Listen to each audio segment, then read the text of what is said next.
Hi, today I shall be speaking with you about open-ended questions and their efficacy in a sales discussion or a negotiation talk. So what are open-ended questions? These are those questions which cannot be answered with a simple yes or no. A good conversationalist, a good negotiator will always use a blend of closed questions and open-ended questions. For example, when a sales discussion is beginning, it is just at its very outset, a sales executive to encourage his or her prospective client or customer to speak more, to share more, can pose a very simple open-ended question like, "Sir or ma'am, what encouraged you or what motivated you to start this business?"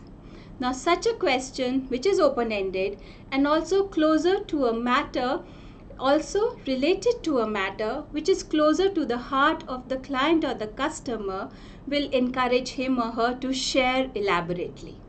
At such a time, when the client or the customer is speaking, so to say, his or her heart out, a seasoned sales executive will always listen with a lot of attention and engaging at the relevant moments, at the relevant points in the talk with the client or the customer.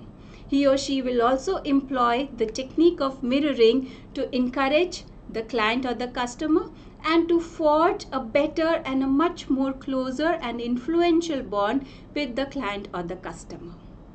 Moving on, the same open-ended question can come to the help and support of a sales executive towards the end of a sales discussion.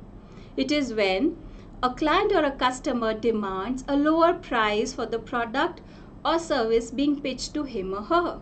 At that time, the salesperson can very politely pose an open-ended question as, "Sir or ma'am, how do you propose that I offer you a price which is lower than that offered by my organization?" Now, this will send the client or customer in a quandary. He or she will be bamboozled or puzzled as to how to come up with a solution to fulfill his or her own demands.